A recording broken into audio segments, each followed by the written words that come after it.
তোমার কাছে তোমার বাবা হয়তোবা রাজার রাজা। আমার বাবা খুবই সাধারণ, রোজ খেটে খাওয়া প্রজা। তোমার জন্য তোমার বাবা চাঁদ পেরে দিতে পারে। আমার বাবা হতদরিদ্র, খালি হাতে ঘরে ফেরে। তোমার বাবা খুব ফিটফাট, গায়ে দামি স্যুট, হাতে দামি মোবাইল, দামি ঘড়ি। আমার বাবাটা ভীষণ অগোছালো, মুখ ভর্তি পাকা দাড়ি। তোমার হাতের নুন পোড়া ডালও বাবা খায় চেটে বাটি। আমি তো দারুণ রান্না করি, তবুও বাবা বলে হয়েছে মোটামুটি। তোমার জন্মদিনে তোমার বাবা দামি উপহার দেয়। আমার বাবা এত আনমনা, দিনটাই ভুলে যায়। তোমার বাবা হাতটা ধরে রাস্তা করায় পার, আর আমার বাবা নিজেই পারে না, আমি হাত ধরি তার। তোমার বাবা তোমার হাতে খরচের টাকা দেয়, টিউশনের টাকা হাতে পেয়েই বাবার ওষুধ কিনতে হয়। তোমার বাবা রাখতেই পারে তোমায় ভীষণ ভীষণ সুখে।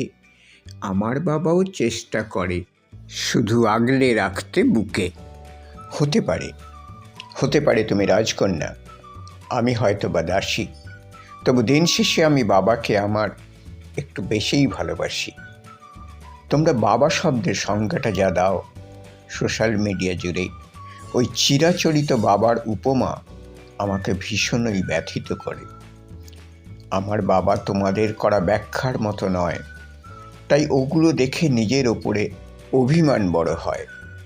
তোমাদের বাবা নিজে না খেয়ে তোমাদের মুখে ধরে, এদিকে আমার জন্য তুলে রাখা লেচু বাবা খেয়ে নেয় চুরি করে।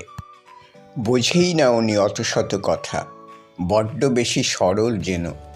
তাই তো এমন জটিল সমাজে উনি ভীষণ বেমানানো।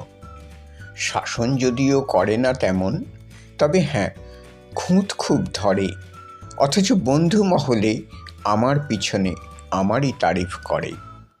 আমি নিজেও ওনাকে বকাঝকা করি কিছু বা ভুল করলে অকস্মাৎ, কিন্তু ওনার দিকে যদি বা কেউ তোলে আঙুল, তবে ভেঙে দেব সেই হাত।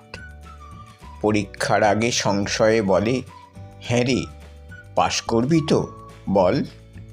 রেজাল্ট বেরোলে ভালো ফল হলে তার দু চোখেই ভরে গো জল। কিছুই করি না, তবুও আমায় সারাদিন শুধু বকে, কিন্তু যখন সবাই বিরূপ তখনই থাকে পাশে। খালি সে বলে আমার দ্বারা কিচ্ছু হবে না নাকি। তাকেই আবার সাফল্যে মোর ডঙ্কা পেটাতে দেখি। সবচেয়ে বেশি অশান্তি করি যেই লোকটার সাথে। আমার বিয়ের পাকা কথা হলে সেই তো আবার হাউমাউ করে কাঁদে। অথচ যখন জিজ্ঞেস করি পারবে তো থাকতে ছেড়ে, উত্তরে বলে বিদায় হতো, বাঁচব আমি হাত পা ঝেড়ে। অনুতাপ জমে বুকের গভীরে, অভিমান জন্মায়। সময়ের সাথে যদিও আবার অভিমান গলে যায়। এই পৃথিবীতে সময়ের সাথে কত পরিচয় হয়, হিসেব করে দেখেছি কেউই বাবার মতন নয়। সম্পর্কের সমীকরণেরা রোজ বদলায় মান, তবু প্রথম সারিতেই থাকে বাবা ও মায়ের স্থান। ঝগড়া, ঝামেলা, অভিমান, এসব এত কিছুর পরেও একটা বিষয় ওনার প্রতি দুর্বল আমায় করে বড়।